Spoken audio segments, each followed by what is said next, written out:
안녕하세요. 오늘 그 전공 설명회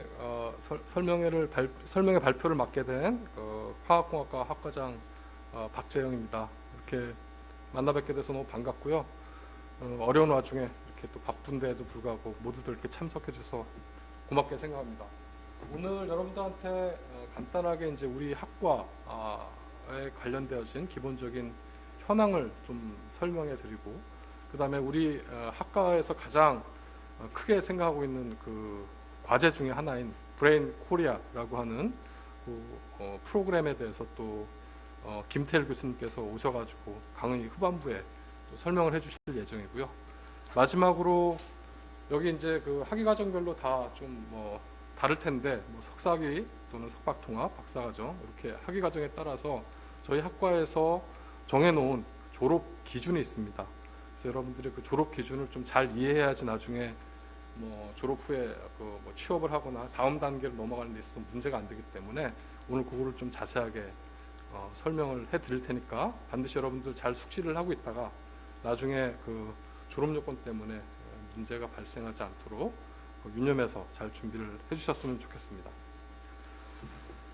먼저 이제 우리 학과 현황을 간단히 좀 소개를 해 드리자면, 저희는 이제 그 학부 과정으로는 이제 예전에 그 고분자공학과, 섬유공학과를 비롯해서 화학공학과, 이제 세 개 학과가 이제 합쳐져서 대형 학과로 지금 만들어져 있는 학부 시스템으로 구성되어져 있고요. 현재 패컬티, 그러니까 그 풀타임 패컬티로 계신 분이 지금 38분 정도 계십니다. 명예교수로 계신 분이 13분 정도 있고, 학부에 재학 중인 학생 수가 대략 한 633명, 지금 현재 기준입니다. 그 다음에 대학원으로 이제 재학 중인 학생 수가 305명, 그다음에 이제 외국인 학생 68명. 그래서 이렇게 저렇게 다 합치면 총 구성원이 대략 한 1000명 이상 되는 그런 대형 학과이고요. 제가 알기로는 우리나라에서 아마 제일 큰 학과 중에 하나이고, 특히 이제 화학공학 계열, 화공 계열에서는 우리 학과가 전국에서 가장 크다, 이렇게 생각하시면 될 것 같아요. 그래서 패컬티 수의 측면에서 보나 대학원이나 학부생 측면에서 봤을 때 가장 큰 학과 중에 하나다라고 생각하시면 될 것 같고요. 자, 여기 이제 그 화학공학과에서 다루는 중점 분야들에 대해서 슬라이드로 간단히 표현을 하고 있는데요.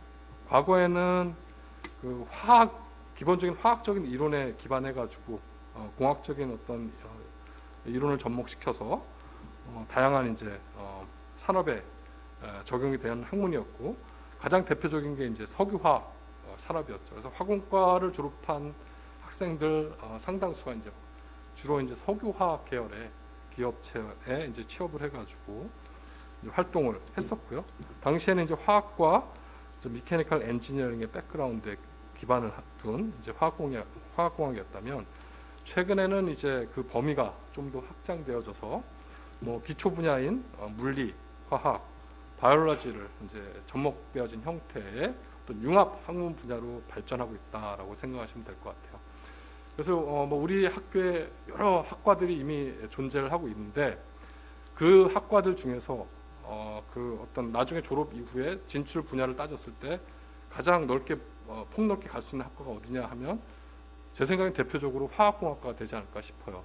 왜냐하면 여러분들이 이제 그 대학원 와서 이제 교육을 하는 것도 그렇고, 학부에 있는 커리큘럼도 그렇고, 그 분야가 여기 있는 대부분의 기초 학문을 백그라운드로 해서 융합적인 그런 경계성에 있는 여러 가지 융합적인 학문들을 다루고 있기 때문에 졸업 이후에 여러분들이 이제 진출할 수 있는 분야는 상당히 무궁무진하다라고 할 수 있죠. 물론 이제 대학원 특성상 여러분들이 이제 실험실에서 하는 연구에 상당히 디펜던트 할 수도 일부 있습니다. 여기 이제 저희 학부에서 주로 다루는 그런 연구 분야를 이제 좀 나열을 해놨는데요. 에너지 및 환경 분야에서 태양 전지라든지 연료 전지 쪽에 아주 활발히 연구를 하시는 교수님, 그다음에 연구실이 존재하고요. 그다음에 반도체라든지 디스플레이가 또 우리 학부를 대표하는 연구 분야이기도 합니다. 한편으로는 또 그 프린터블 일렉트로닉스라고 해서 이제 뭐 접혔다 뭐 이렇게 뭐 롤러블한 그런 일렉트로닉 디바이스를 만드는 연구실도 있고요. 그 다음에 여러 가지 생체 재료를 기반으로 해서 약물 전달 시스템이라든지 아니면 난치성 질환을 조기에 진단할 수 있는 센서 내지는 이미징 에이전트들을 개발하는 연구 분야. 어찌 보면 완전히 다른 분야일 수도 있는데 한 학과에 공존하는 그런 아주 그 광범위한 그런 스콥을 갖고 있는 학과라고 생각할 수 있겠습니다. 그래서 다시 정리하자면 케미스트리와 피직스와 바이올로지를 백그라운드로 해서 그에 기반한 어떤 융합 학문을 다루고 있는 게 화학공학이다라고 이제 생각하면 될 것 같고, 이 슬라이드는 이제 저희 그 학과와 학교의 어떤 전체적인 포지션, 그 랭킹을 좀 랭킹이 정리된 자료라고 보시면 될 것 같습니다. 아시다시피 그 전 세계적으로 이제 대학의 순위를 그 발표하는 그 가장 명성 있는 기관이 두 개가 있는데요. Times Higher Education이라고 하는 THE, World University Ranking. 이게 이제 하나가 있고요. 다른 하나는 QS World University Ranking. 이게 이제 메인 일간지 여러분들 찾아보면 여기에서 이제 발표하는 대학 순위를 가지고 이제 우리나라 뭐 대학이 뭐 상위권 전 세계에서 상위권 몇 위에 들어가 있고 몇 개가 몇 위권에 들어가 있고 뭐 무슨 학교가 몇 위에 있고 뭐 이런 얘기가 이제 여러분 찾아보면 많이 볼 수 있을 거예요. 일단 그 판단 기준에 따라서 그러니까 뭐 가이드라인 그 거기서 이제 평가하는 기준에 따라서 약간 순위가 엎치락뒤치락 하긴 하는데 전체적인 이제 경향은 비슷하다고 볼 수 있겠습니다. 여기 보시는 바와 같이 우리 학교 순위 자체를 보면 2010년대 중반 정도에는 152 내지는 142 이 정도 전후에서 이제 왔다 갔다라고 했었는데 불과 이제 한 4, 5년 사이에 이제 100위 정도로 이제 순위가 이제 올라가 있는 것을 알 수 있죠. 국내에서는 가장 빠른 속도로 발전하고 있다고 생각하시면 됩니다. 학교 이제 구성원들이 열심히 노력하고 또 재단에서도 많이 도와주고 해서 지금까지 최근 5년 동안 빨리 발전해왔던 만큼 앞으로도 여러분들이 이제 열심히만 해준다면 더욱 빠른 속도로 발전할 수 있을 거라고 생각하고 머지않아 국내에서 탑이 되는 것이 가능하지 않을까 하는 게 저의 바람입니다. 자, 여기서는 이제 그 학교의 순위를 보여주고 있고 오른쪽은 저희 학과의 순위를 보여주고 있습니다. 케미컬 엔지니어링 그 스페시픽한 어떤 그 메이저를 중심으로 해가지고 이제 랭킹을 매긴 것을 분석을 해보면 보시는 바와 같이 저희는 이미 2010년대 초반에 약 40위권에 들어왔고 이제 최근에는 30위권에 이제 진입하는 것을 알 수 있습니다. 이 30위권이 사실은 뭐 얼마나 대단한 위치인지 여러분들 잘 모를 수 있는데 미국의 주에 있는 웬만한 주립대학교도 이제 50위권에 들어가는 학교가 그렇게 많지 않습니다. 그죠? 그래서 뭐 예전에는 한 주에 주립대 정도 되면 우리나라 치면 한 서울대 정도 급으로 이제 했다면 우리나라 전체적으로 다 위상이 올라가긴 했죠. 근데 이제 우리가 35위에 있다는 것은 전 세계적으로 탑 클래스에 올라가 있다라고 이제 감히 얘기할 수 있고 국내에서의 포지션을 보면 보는 것처럼 이제 QS 랭킹 기준으로 했을 때 이제 가장 최근 자료에서는 이제 카이스트하고 서울대 정도가 우리 학과 우리 그 케미컬 엔지니어링 분야에서 좀 더 위에 위치해 있는 것으로 확인이 되고 그 밑에 이제 메이저 대학들이라고 할 수 있는 뭐 고려대, 연세대, 포항무대보다도 우리가 오히려 더 앞서 있다라고 얘기할 수 있을 것 같습니다. 또 다른 평가 기관은 THE에서 평가한 바에 따르면 이제 아까와 좀 달리 서울대 정도가 위에 있고 그다음에 이제 국내선 두 번째 정도로 포지셔닝이 되어 있다. 그래서 전 세계적으로는 우리 학과가 이미 이제 국내를 대표하는 그런 어떤 그 화공 계열에서 국내를 대표하는 학과로 이제 레퓨테이션이 결정이 되어 있습니다. 다만 이제 국내에서는 아직까지는 그게 이제 일반화되지는 못했죠. 하지만 우리가 좀 더 분발을 해가지고 계속 이 객관적으로 나오는 이런 평가를 이제 좀 더 관리를 잘 하면 머지않아 이제 일반 국민들도 우리의 수준을 인정해 줄 것이고 여러분이 나중에 사회에 나아갈 때도 좀 더 유리한 어떤 포지션에서 이제 진출을 해서 역량을 발휘할 수 있지 않을까 생각을 합니다. 자, 아까 우리 그 교수님들이 대략 한 38명 정도 있다고 했었고요. 39명이라고 써 있는 건 아마 좀 그 겸직 교수님들 이제 포함해가지고 그렇게 된 것이고, 명예 교수님들, 그 다음에 이제 개건 겸직하시는 교수님들 이제 포함해가지고 토탈 57분 정도가 지금 현재 계시고, 아시다시피 이제 아까 얘기했듯이 다양한 여러 분야에 걸쳐가지고 연구 분야를 이제 다 커버를 하고 계시기 때문에 아마 여러분들이 이제 원하면 뭐 다양한 학문을 접할 수 있는 기회가 있을 것이고, 또한 이러한 그 다른 학문 분야끼리 이렇게 서로 콜래보레이션을 함으로써 진정한 어떤 새로운 어떤 뭐 융합적인 어떤 프로덕트가 나올 수 있고, 그것이 오히려 이제 시너지 이펙트를 일으켜서 여러 가지 다양한 그 성과로 분출될 수 있을 것이라고 생각합니다. 그래서 여러분들이 이제 각자 뭐 고유의 랩에 속해 있긴 하겠지만, 이제 기회가 되면 다른 랩 학생들하고 자주 커뮤니케이션하면서 분야가 다르다고 이제 뭐 따로 놀지 말고 같이 얘기하다 보면 정말로 새로운 것들을 많이 발굴할 수 있을 거라고 생각해요. 그래서 그런 것들을 이제 좀 장려할 수 있는 그런 프로그램도 저희 학과에서도 좀 많이 고민을 하고 있습니다. 여기 이제 저희 분야를 좀 더 구체화해가지고 그 교수님별로 해가지고 이제 분야를 좀 더 세분화해가지고 나누었을 때 어떤 패컬티 수를 보여주고 있는데요. 공정 쪽에 한 7분 정도 계시고, 그다음에 에너지 환경 9분 정도, 그다음에 이제 바이오 의료 쪽에 한 12분 정도, 그다음에 이제 전기 전자 쪽에 한 11분 정도 있다라고 생각하면 될 것 같습니다. 그리고 이제 뭐 크게 이제 우리가 그 커리큘럼을 이제 그 아까 방금 전에 얘기했던 요 파트에 맞춰 가지고 이제 그 구성을 하고 있는데, 최근에 이제 저희가 BK를 준비하면서 3개 분야를 중점적으로 이제 육성하는 걸로 해서 커리큘럼을 약간씩 이제 변화를 주고 있습니다. 크게 이제 그 정보 전자재료 쪽, 바이오 재료 쪽, 에너지 재료 쪽 해가지고 한 3개 정도를 메인 토픽으로 해서 거기에 맞게 이제 커리큘럼을 만들 것이고, 여러분들이 이제 그 원하는 그 분야에 맞게 이제 그 커리큘럼을 쫓아가면서 공부를 하면 나중에 졸업할 때쯤에는 여러분들이 그 연구하는 분야에 대해서는 상당히 수준 높은 전문가가 될 수 있지 않을까 생각을 합니다.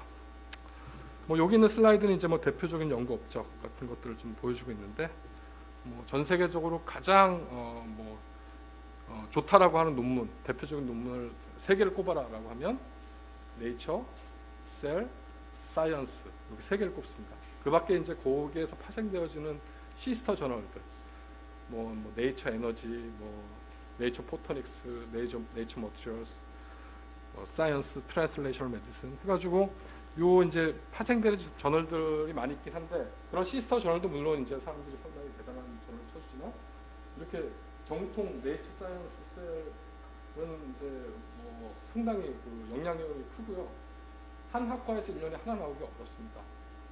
전국에 있는 그 뭐 모든 학교에서 마찬가지고.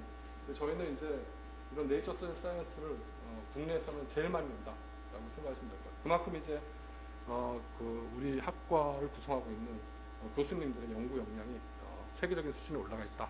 그런 것들을 이제 여러분들 좀 생각을 하면 될 것 같고, 여기 이제 뭐 몇몇 뭐 대표적인 성과들을 보여주고 있는데, 아마 여러분들 분야가 이제 다르면 이게 무슨 논문인지도 모를 수도 있을 것 같은데, 여기 있는 논문들이 전부 다 전 세계적으로 각 분야에서 최고 수준에 있는 논문들을 이제 나열한 것이고, 특히 이제 저희 학과 교수님들이 이제 성과가 우수하다 보니까 그 논문의 가장 앞쪽에 이제 커버 이미지라 그래서, 논문이 이제 예를 들어서 한 달에 한 편씩 이렇게 한 볼륨 내에 뭐 한 50편, 60편이 있다고 하면 거기 대표 논문을 꼽아가지고 그 책 표지에다 커버를 넣거든요. 저희 학부에서 이제 나온 결과들이 이렇게 커버 이미지로 많이 나오고 있을 정도로 우수한 성과를 나타내고 있다라고 생각하시면 될 것 같습니다. 그리고 또 이제 저희 학부의 하는 연구들이 뭐 단지 그냥 논문 쓰는 거에만 한정되어져 있다기보다는 결국 궁극적으로 이제 이게 산업화돼서 사람한테 쓰일 수 있어야 되고, 또는 이제 기업차의 협력 연구를 통해 가지고 프로덕트가 나오는 것이 또 중요하다고 할 수 있습니다. 왜냐하면 저희는 순수한 사이언스보다는 공학적인 측면이 강한 학과이기 때문에 응용적인 측면을 무시할 수 없죠. 그래서 여기 보시는 바와 같이 이제 국내외 대기업들, BASF라든지 LG화학이라든지 삼성디스플레이 등 다양한 기업과 이제 공동 연구를 통해서 많은 성과를 달성하고 있습니다. 그에 기반해서 여기 보는 것처럼 이제 다양한 중소기업 내지는 대기업의 졸업부에 진출을 하고 있고 진출한 학생들이 상당히 우리 학교의 발전에 많이 기여를 하고 또 이제 우리나라 국가 발전, 과학기술 발전에 크게 이미 이바지를 하고 있습니다. 저 여기서부터는 이제 BK21 관련 내용에서 김태일 교수님이 설명해 주실 것이고요. 제가 이제 아마 마이크를 넘기기 전에 마지막으로 얘기하고 싶은 것은 지금까지 자료에서 여러분들 봤듯이 우리 학과가 이미 이제 상당한 위치에 이미 올라가 있습니다. 여기서 이제 한 단계 더 레벨업 되려면 이제 뭔가 좀 더 다른 어떤 포지션이 필요하긴 한데 무엇보다도 여러분들의 역할이 제일 중요해요. 그리고 이제 여기서 이제 우리가 한 단계 더 넘어가면 이제 국내에서는 이제 아무도 우리를 넘볼 수 없다라고 저는 생각을 합니다. 그래서 그게 이제 늦어도 5년 안에는 가능할 거라고 생각하고요. 여러분들은 좀 과도기적인 측면에 있어가지고 좀 힘들 수도 있겠지만 다 같이 노력하면 못 이룰 건 아니라고 생각을 합니다. 또 다른 한 가지는 이제 잠시 뒤에 이제 김태일 교수님이 졸업 요건과 관련되어서 좀 설명을 드릴 텐데 항상 졸업할 때 되면 이제 좀 약간 타이밍을 놓치거나 뭔가 룰을 잘못 이해해가지고 실수하는 학생들이 나와요. 여기서 분명히 얘기하는데 예외 규정은 없습니다. 예를 들면 석사과정 같은 경우는 논문을 한 편을 언더 리뷰까지 가야지 졸업 요건이 갖춰지는데 그 타이밍을 좀 잘못 조절을 해서 시기를 놓치는 경우가 있어요. 그런데 동시에 이제 취업 준비를 하다 보니까 취업은 됐는데 요건은 안 맞춰진 거죠. 그러면 이제 이 학생들이 와서 나 취업됐으니까 어떤 식으로 졸업시켜달라고 이제 무리하게 이제 요구를 하는 경우가 있는데 다시 한번 얘기하지만 규정에서 어긋나는 예외를 우리가 두는 순간 전체적인 룰이 다 망가지기 때문에 예외를 둘 수 없다는 걸 여러분 좀 이해를 해주고 지금 오늘 듣는 얘기를 잘 들어서 나중에 졸업할 때 여러분들 크게 문제 없도록 좀 잘 대응을 해주셨으면 좋겠어요. 예, 저는 여기까지 하고 마무리하겠습니다. 예, 고맙습니다.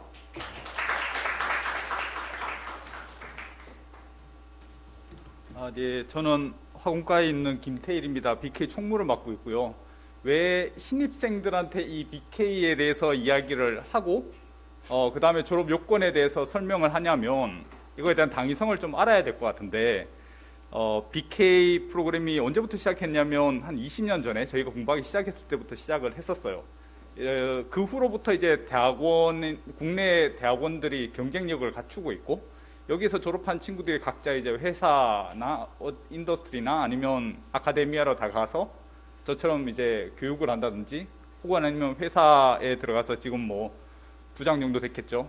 그 정도 위치에 다들 와 있어요. 그래서 크게 보면은 이게 3단계, 7년짜리 과제가 3단계에 와서 지금 이제 7년짜리 3단계에 와 있는 겁니다.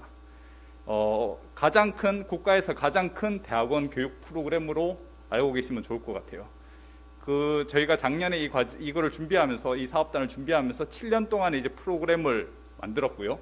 그 프로그램에 대해서 짧게 말씀을 드리고 우리가 원하는 건 이거다라고 하는 걸 말씀을 드리고 이거를 만들기 위해서 졸업시켜야 되는 학생들의 리ኳ이어먼트, 즉 졸업 요건은 어떤 거다라고 하는 걸 말씀드리려고 합니다.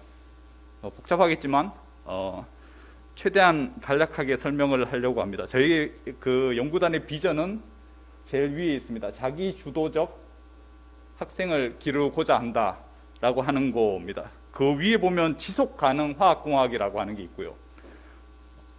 이게 두 개가 서로 연결이 안 될 텐데 어떻게 지속 가능을 할 수 있게 만드냐라고 하면 학생들 스스로 생각을 해서 내 과제를 혹은 아니면 내가 하려고 하는 질문에 대해서 만들 수 있는 자기 주도적인 학생을 기르고자 하는 게 저희 목적입니다.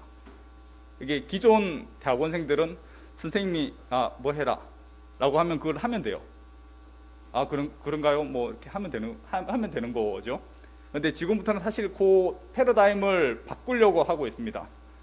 물론 굉장히 대학원 쪽에서는 굉장히 혁신적인 질문이기도 한데요. 그래서 이게 7년 동안 저희가 매년 16억 정도의 그 금액을 여러분들한테 이제 지원을 할 예정인데, 그렇게 하려면 어떻게 해야 되냐? 아까도 말씀드렸지만 여기 학과에 38분의 교수님이 계신데, 다른 교수님들은 어떤 연구를 하고 나는 어떤 연구를 할 거고, 계속 이제 뭔가 이렇게 공동 연구를 한다든지 서로에 대해서 알아가면서 계속 새로운 연구를 창출하는 것을 목적으로 하고 있어요. 그래서 필요한 것들은 뭐 여러 가지 지금 보시는 바와 같이 창의 융합적 전문 인력, 그리고 국제적인 인력, 그리고 지속 가능 지식 관련돼 있는 창조, 뭐 이런 좋은 말들이 있긴 한데, 궁극적으로 하려고 하는 것은 학생 주도적인 공부를 시키려고 하는 게 목적입니다. 그래서 20개의 핵심 과제가 있긴 한데, 여기에서 학생들하고 가장 관련이 되어 있는 거는 진로 맞춤형 교과목 운영, 수업을 어떤 과목을 들어야 되는지, 그리고 수업을 어떻게 진행을 할 건지. 여기 제일 왼쪽에 있는 창의 파이어니어는 아마 여기 다 지도 교수님이 다 정해져 있는 상태지요. 근데 이거 약간 이걸 묶어놨어요. 이게 예를 들어 뭐 바이오 교수님들은 지도 교수님뿐만 아니라 뭐 여러 교수님들 계시고, 뭐 전자재료 같으면 다른 교수님들이 계시니까 그 친구들끼리 같이 스터디를 할 수 있는 공간을 마련해 드리려고 합니다. 이게 위치가 아니라 이제 뭐 미팅을 한다든지 이렇게 지속적으로 할 수 있도록 하기 때문에, 이런 관련되어 있는 자기 주도적인 어떤 공부를 할 수 있도록 하는 것을 이 프로그램에 만들었고요. 수업 여기 있는 진로 맞춤형은 두 가지로 나눠놨습니다. 거의 대부분의 학생들은 좋은 잡을 잡기 위해서 이제 대학원에 왔을 텐데, 그러면 아카데미아로 갈 건지 혹은 아니면 인더스트리로 갈 건지, 뭐 아카데미아라고 하면 연구소에 취업을 할 건지 아니면 일반 회사로 갈 건지, 요 두 개를 자기가 오늘 선택하게 되고요. 뭐 물론 그렇다고 해서 인생이 이렇게 정해지는 건 아니겠죠. 나중에 바꿀 수도 있긴 합니다만, 수업을 가능하면 이렇게 잘 들으면은 이쪽 소사이티 어필을 할 수 있구나 라고 하는 걸 저희가 제안을 하려고 합니다. 네. 자, 아까 말씀드린 것처럼 글로벌 창의형 인재, 산업 선도 도전형 인재라고 크게 두 개로 나눠놨고요. 이게 쉽게 말씀드리면 왼쪽은 아카데미아, 즉 정부 출연 연구소나 아니면 교수나 뭐 이런 좀 더 학술적인 쪽을 공부할 수 있게끔 만들어 놓은 트랙이고요. 오른쪽에 있는 것은 산업 선도, 즉 인더스트리 쪽, 회사 쪽으로 가서 취업하려고 하는 친구들에 따라서 이렇게 두 개로 나눠져 있습니다. 이렇게 왼쪽 오른쪽 보이시죠? 그런데 이제 전체적인 리ኳ이어먼트는 똑같아요. 박사 과정은 여기 3편이라고 되어 있는데 2편이고요. 3편하고 2편하고 조금 이게 헷갈리긴 한데 3편에 해당하는 2편으로 보시면 될 것 같습니다. 굉장히 하이 임팩트 저널을 쓰면 2편을 쓰더라도 3편으로 만들어주는, 그런데 기본적으로 3편을 쓰면 이제 모든 리ኳ이어먼트가 만족이 되는 건데, 박사 같으면은 3편을 쓸 수 있도록 했고요. 그게 졸업 리ኳ이어먼트고, 그 다음 석사는 1편입니다. 2년 동안 논문 1편을 쓰시면 됩니다. 그리고 한 편도 이제 뭐 여러 가지 특허를 쓸 수도 있고 여러 가지 자기 그 실적을 창출할 수가 있을 텐데, 관련돼 있도록 이따가 뒤에서 말씀드리고자 합니다. 그래서 크게 두 개로 나눠져 있고요. 글로벌 창의형 인재와 같은 경우에는 박사 논문, 석사 논문 심사 때 외국인 교수님들이 이렇게 인터넷으로 참여할 수 있도록 만들었습니다. 그리고 오른쪽 산업 선도 도전형 인재 같은 경우에는 회사나 아니면 인더스트리에서 이미 이제 꽤 오랫동안 연구를 하셨든지 꽤 오랫동안 뭔가 멘토링을 하신 분을 초청을 해서 석사 혹은 박사 디시스 때 참여할 수 있도록 했고요. 그 다음 연구 주제도 회사 쪽에서 받을 수 있는 부분을 어느 정도 감안을 해서 지도를 할 수 있도록 이렇게 만들었습니다. 그리고 교과목 관련돼 있는 내용은 조금 이따가 더 디테일하게 말씀드리려고 합니다.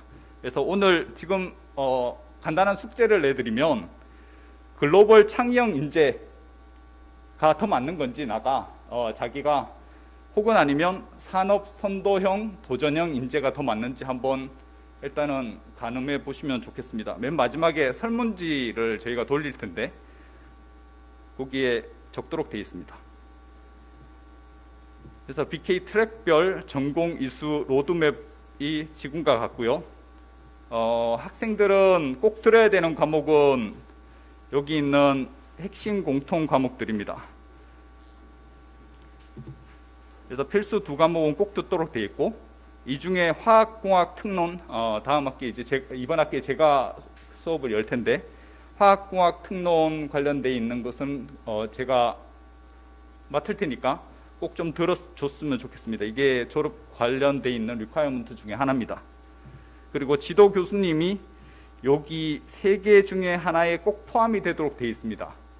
예를 들어 뭐 에너지 화학에 포함되어 있는 지도 교수님한테서 지도를 받으면 요 세 개 중에 한 과목은 꼭 들어야 되는 거로 되어 있습니다. 좀 더 디테일하게 다음에 말씀드리겠습니다. 저희 대학원은 장학금이 외부 장학금도 많고 학교 내 장학금도 많습니다. 그게 그럴 수밖에 없는 게 공대 중에서 가장 성적이 좋은 애들이 화학공학으로 이제 들어오고 있고요. 그러다 보니까 학점이 굉장히 우수하고, 이 좋은 학점, 그러면 우수한 학생들을 잘 뽑아서 대학원으로 잘 진학시키는 게 이 대학원 우수 학생 장학금의 목적이기 때문에 이게 다른 학과들보다 조금 더 많은 장학금을 저희가 받고 있습니다. 그래서 대학원 우수 학생 장학금은 50%의 튜이션을 이제 학교에서 지원을 해주고 있고요. 그래서 지원 자격은 다음과 같습니다. 이미 아마 결정이 났는 걸로 알고 있는데, 요 졸업 리ኳ이어먼트는 학점, 그리고 박사 진학 학점들 뭐 이런 것들 나와 있습니다. 그래서 베네핏은 튜이션의 반을 지원을 하고 있습니다. 나머지는 저희 학과의 알룸나이들, 졸업생들이 이제 지원을 해주시는 장학금인데, 추강 장학금이라고 해서 박상조 회장님, 저희 학과 66학번 선배님이신데, 이분께서 사제를 출연하셔서 한 학기당 300만 원씩 학생들을 지원을 해주시고 계십니다. 거의 한 7, 8년, 10년 가까이 지원을 해주시고 계시고요. 다른 해동 장학금도 있습니다. 해동 장학금은 등록금 전액을 졸업식까지 지원을 해주는 해동 장학금이 아마 그 대덕전자의 사장님, 지금 돌아가신, 성함을 제가 잊어버렸는데 그분이 이제 이사를 해오시다가 지금 돌아가셔서 이제 다른 분으로 바뀌셨을 텐데 등록금을 지원을 해주고 계십니다. 그리고 김순문 장학금은 저희 그 학교에 계시는 교수님이십니다. 기획과 교수님이시고 저희 학과의 겸임 교수님이신데, 김재용 교수님의 부친께서 사제를 출연하셔서 역시 이제 1인당 500만 원씩 지원을 해주고 계십니다. 그래서 학과에서 관련돼 있는 장학금들은 공지가 나갈 거예요. 공지를 확인하시고 지원을 하시면 되겠습니다. 그래서 제일 중요한 이제 졸업 요건으로 넘어가겠습니다. 아마 프린트 돼 있는 것을 확인해 주시고, 저희가 이걸 PDF로 만들어서 학과 홈페이지에 띄울 테니까 필요한 부분을 확인하시고 내가 뭐가 문제가 있는지, 그리고 미리미리 관련돼 있는 점수를 좀 받아놔야지 문제가 없을 것 같습니다. 첫 번째 리ኳ이어먼트는 외국어 과목이고요.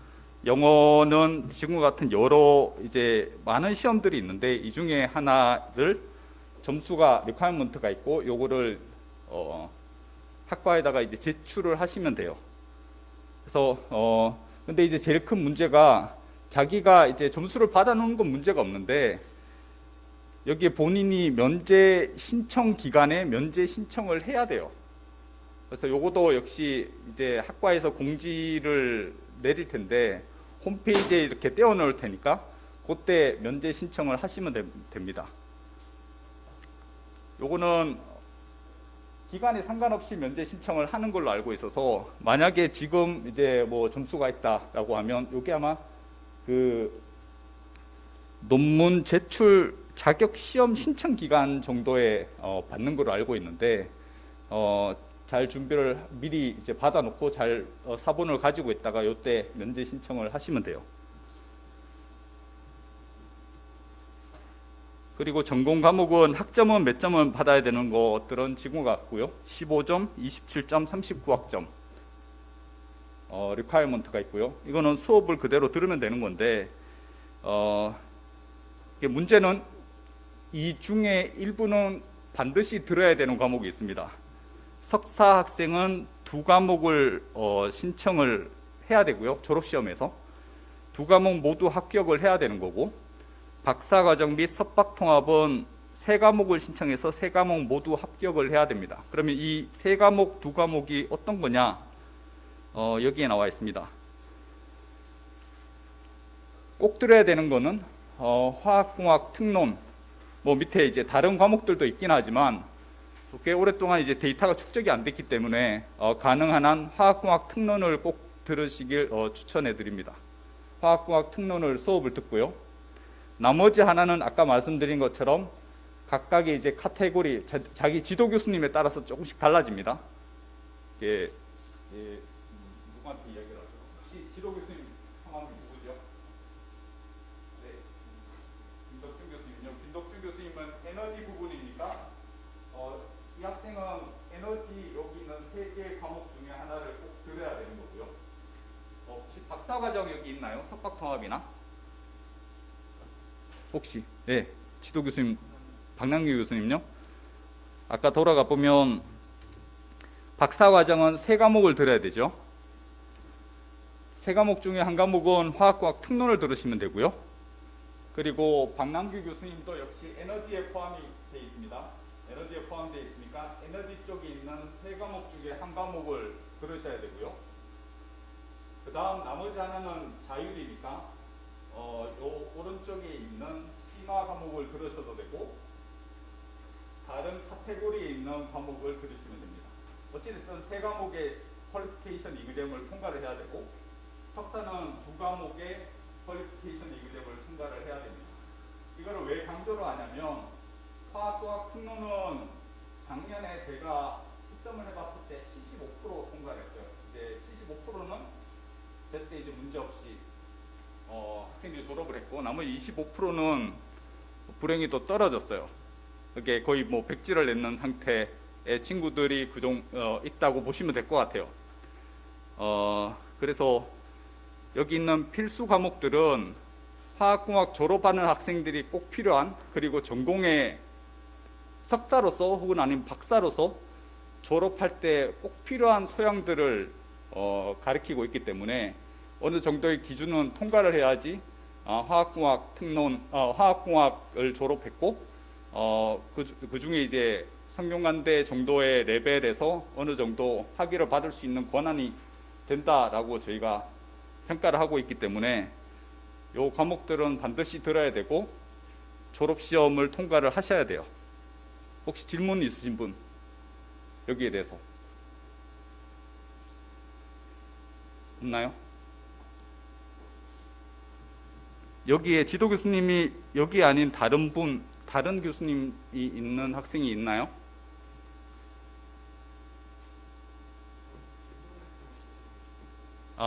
네. 네. 네.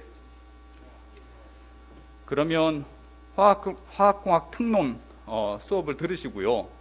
그 다음에 본인이 원하는 에너지 혹은 아니면 바이오 혹은 아니면 정보 소재 과목 중에 흥미로운 부분을 자기가 설정을 하고 그 다음에 그쪽 과목을 들으시면 됩니다. 네, 됐나요? 그래서 지도 교수님이 어떤 카테고리에 들어가 있는지도 기억을 해주시면 좋을 것 같아요. 그래서 다시 말씀드리면 학위 논문 청구 심사를 할 때 학위 논문을 쓰겠다라는 거를 학과에다가 이제 요청을 하는 거죠. 필요한 부분이 수업을 얼마나 들었는지, 꼭 필요한 과목들, 아까 이야기한 2과목, 3과목에 대해서 패스를 했는지 안 했는지, 그리고 내가 한 연구가 한 이 정도 굉장히 좋은 연구를 했다라고 하는 데이터를 위원회에 제출을 하게 됩니다. 그때는 한 11월 한 말 정도가 될 텐데요. 잘 준비를 해주시면 좋을 것 같아요. 11월 중순부터 11월 말 역시 학과 홈페이지에 공지를 하도록 하겠습니다. 자, 아까 말씀드린 부분은 수업에 관련된 거고요. 좀 더 중요한 이제 논문에 대해서 말씀드리려고 합니다. 이렇게 박사 졸업 요건을 저희가 아까 3편, 2편에 대해서 좀 헷갈린다 뭐 이런 이야기를 들었었는데, 기존은 박사는 무조건 3편이었고 석사는 1편을 쓰면 된다라고 이렇게 못을 박았더니 어떤 문제가 생겼냐면, 이제 퀄리티가 낮은 논문으로 계속 이제 나갈 수밖에 없는 거예요. 그 수를 맞춰야 되니까. 그래서 요 요건을 어느 정도의 질적인 내용을 좀 집어넣자, 연구에 대한 질적 평가를 저희가 염두에 두고 이거와 같은 이제 프로그램을 바꿨는데요. 설명을 해드리려고 합니다. 뭐부터 할까요? 석사 학생들이 많을 테니까 석사부터 설명을 할까요? 그래서 석사 학생은 2가지의 기준을 만족을 해야 되고요. 논문 편수하고 평가 점수 둘 다 만족을 해야 됩니다. 이건 OR가 아니라 AND의 조건이고요. 논문 편수는 무조건 1편을 쓰셔야 돼요. 그건 주저자로서 써야 되는 꼭 맨드토리한 조건이고요. 어떤 친구들은 선배랑 같이 쓰는 친구도 있어요. 이 논문을 50대 50으로 난 주저자로서 참여를 했는데 선배랑 같이 했다 라고 하면 맨 밑에 요건이 있어요. 뭐 그래도 1편을 썼으니까 오케이. 근데 맨 밑에 조건, 공동 주저자의 경우에는 점수를 나눈다 라고 돼 있고요. 일단 1편은 썼으니까 편수는 오케이. 밑에 평가 점수를 어느 정도 맞춰줘야 됩니다. 평가 점수는 논문의 퀄리티에 따라서 달라지고요. 예를 들어 평가 기준에 의해서 이 논문은 상위 10% 이내 저널이다 라고 하면 200점인데 선배랑 나눠서 50대 50을 썼으니까 나는 100점을 가질 수가 있게 되는 거예요. 이해가 돼요? 근데 뭐 좋은 논문을 선배랑 같이 쓸 수도 있는 거잖아요. 20% 이내요. 그러면 나누면 75점인 거고, 75점이면 두 번째 리콰이어먼트를 만족을 못해요. 평가 점수의 총합이 100% 이상. 그럴 경우에는 다른 특허라든지 아니면 또 다른 논문을 또 쓰셔야 되는 문제점이 있긴 합니다. 그래서 단독으로 자기 논문을 어디든지 실으면 전부 다 100점이 넘으니까 문제가 없고, 또 다른 이제 찬스는 선배랑 같이 이제 논문을 쓰는 케이스. 그때는 오른쪽에 퀄리티를 따지고 봐야 되는 문제가 생깁니다. 혹시 질문? 또 다른 질문 있을까요? 석사는 문제가 없나요? 그러면 박사도 마찬가지 케이스인데, 박사도 논문 2편이 미니멈 리콰이어먼트고요. 그리고 평가 총합이 300점이 되어야 됩니다. 이게 보통 기본적으로 150점 정도, 100점이 미니멈이니까 페이퍼에 3편을 단독으로 쓰게 되면 300점을 맞추게 되니까 문제가 없고, 이때는 퀄리티가 낮은 혹은 제일 예를 들어 한 50%의 논문을 3편을 쓰면 문제가 없고요. 2편을 쓴다 그러면 퀄리티가 좋은 논문을 또 2편 쓰면 문제가 없죠. 이게 복잡하나? 너무?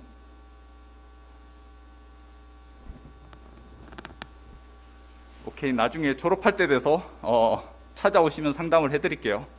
일단은 러프하게 석사 논문 1편, 박사 논문 2편을 기억을 해주시면 될 것 같아요. 웬만큼 저희 학부에서 쓰는 논문들은 상위 50% 이내에 들어가는 페이퍼고, 이 2편만 쓰면 문제가 없을 겁니다. 네.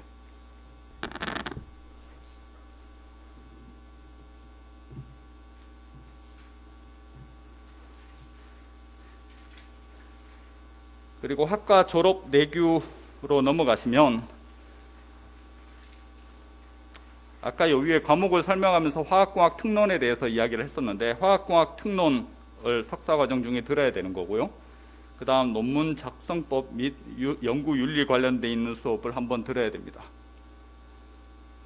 그리고 졸업하기 전에 화학공학 현장 실습 관련돼 있는 과목을 들으셔야 되고요.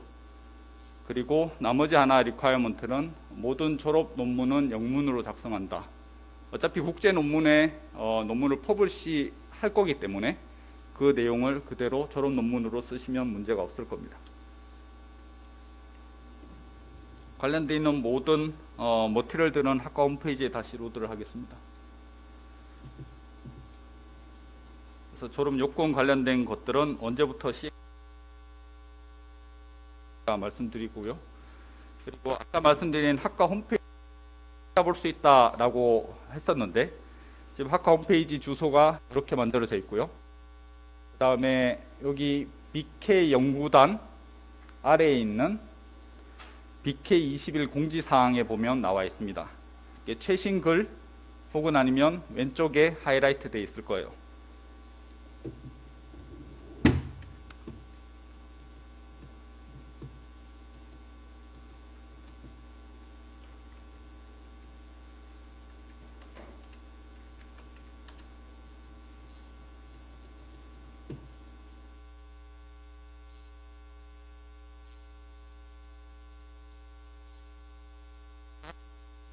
.edu로 한번 들어가 보세요.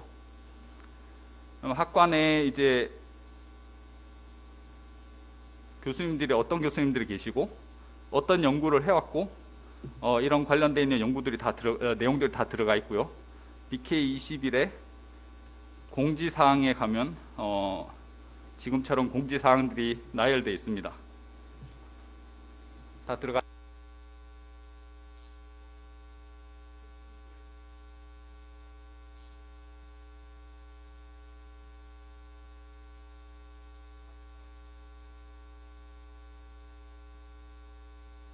자기 정보를 쓰시고 이렇게 되어 있습니다. 자기 이름을 쓰시고 어떤 과정으로 들어왔는지 클릭하고 본인의 지도 교수님이 누구신지 그리고 그 지도 교수님은 어떤 카테고리에 들어가 있는지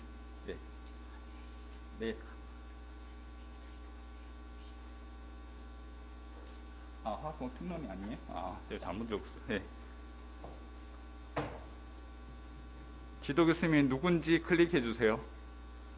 그러면 자기가 어떤 분야에 들어가 있는지 크게 3개로 나눠져 있습니다. 바이오, 에너지, 정보 소재. 그리고 마지막 인재상. 나는 아카데미아에 관심이 있는지 아니면 인더스트리에 관심이 있는지 그 다음 제출해 주시면 좋겠습니다.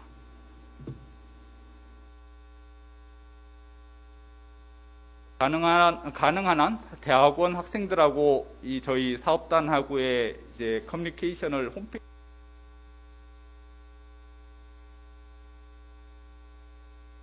어떤 것들이 공지가 되고 있는지 확인해 주시면 좋겠습니다.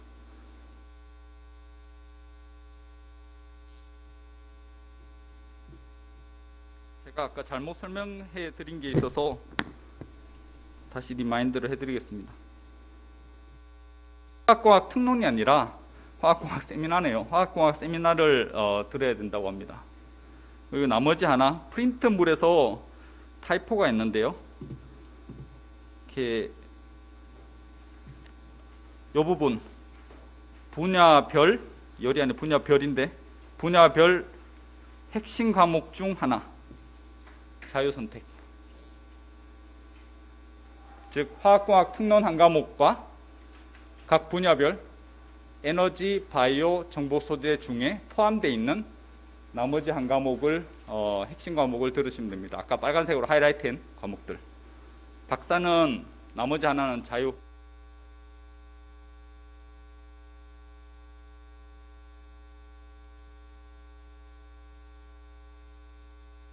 마지막으로 마치기 전에 저도 짧게 한 말씀을 더 드리면 학생들이 아마 대학원 와서 훨씬 더 좋은 인생을 살려고 아마 왔을 거예요. 지금 아마 이게 여러분들이 갖고 있는 생각들이 뭐 어떻게 바뀔지 모르겠지만 이게 대학원에서 배우는 게 보통 문제를 어떻게 해결하는지를 보고 있거든요. 회사에서는 보통 이야기해요. 우리는 그런 거를 안 하는데 라고 하지만 회사도 역시 똑같아요. 문제를 해결하는 것을 지속적으로 하고 있고 어떻게 더 싸게 좋게 만드냐, 예를 들어 일들을 더 어떻게 좋게 만드냐 라는 거를 모든 회사들이 다 고민을 하고 있습니다.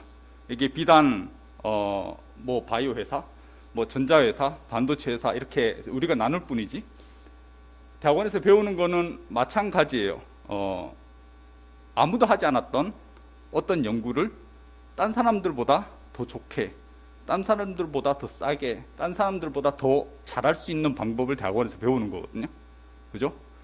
그래서 어떻게 보면은 이게 굉장히 의미 있는 파트고 학생들을 잘 길러내면은 나중에 학생들이 가서 회사에서 취업은 아니면 뭐 프로젝트를 맡는다든지 알게 모르게 엄청나게 큰 도움이 될 거라고 생각을 하고 있습니다. 그래서 그런 것들을 위해서 저희가 이런 프로그램 좀 잘 따라 주시면 좋겠습니다. 그리고 나머지 하나는 저희 학부의 졸업 요건이 우리나라에서 가장 어렵다고 저희는 판단하고 있거든요. 그 이유가 뭐냐면 뭐 다른 좋은 학교, 모든 사람들이 좋아하는 생각하는 좋은 학교는 MIT죠. MIT에서 대학원에서 살아남는 법을 뭐 이런 책들 나와 있긴 한데 거의 잠을 안 자요, 이 친구들은. 프로젝트 워낙 많고 숙제가 워낙 많아서. 사실 이 정도는 아니더라도 어느 정도 성대학원과의 대학원을 졸업했으면 이 정도의 능력을 갖추고 이 정도 프로젝트의 수행력이 있겠거니 라고 하는 베이스가 있을 텐데 이거에 대해서 외부 사람들한테 계속 어필을 해야 되는 거거든요. 그래서 우리 학과 학생들은 이만큼 어렵게 잘 가르쳐서 어려운 트레이닝을 잘 거쳐서 졸업을 해서 회사로 갔습니다. 혹은 아니면 아카데미아로 갑니다. 라고 하는 걸 적어도 10년 동안 계속 유지를 해야 되는 문제고 그렇기 때문에 계속 졸업 요건은 높아질 거라고 생각을 하고 있어요. 아까도 75%의 퀄리피케이션 이그잼 일들을 이야기를 했었는데 모르겠습니다만 여러분도 똑같지 않을까 싶습니다. 75%에서 80%를 유지를 하려고 하고 있습니다. 네. 컨트롤 B입니다.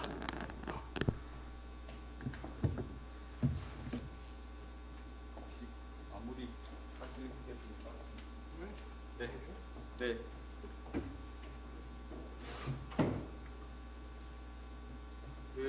김태일 교수님 너무 무거운 주제로 계속 오래 얘기하셔가지고 상당히 부담스러울 것 같은데 박수 한번 해주시고 생각보다 여러분들이 맡게 될 주제들이 전 세계적으로 상당히 핫토픽에 있는 것들을 이제 맡게 되다 보니까 열심히 잘 따라가면 성과를 내는데 크게 문제는 없을 수 있어요. 없을 가능성이 높다고 생각을 해요. 물론 이제 운이 안 좋으면 좀 어렵게 될 수도 있긴 한데 그럼에도 불구하고 실패는 성공의 어머니라고 조금 늦어지면 남들보다 한 6개월 정도 이제 졸업이 딜레이 되는 경우도 있어요. 석사학위 같은 경우는. 그렇지만 저희 실험실도 물론 이제 그런 경우가 많았고 하지만 이제 한 6개월 정도 더 투자해서 좋은 성과 내면 남들보다 훨씬 더 좋은 회사 그리고 훨씬 더 경쟁력 있는 그런 졸업생으로 이제 배출이 돼서 나중에 또 잘 될 수 있는 것이고 전화위복의 기회 될 수 있는 것이기 때문에 너무 부담 갖지 말고 여러분들 열정을 가지고 열심히 하면 다 잘 될 거라고 생각합니다. 네, 오늘 여기까지 마무리하도록 하겠습니다. 예, 고맙습니다.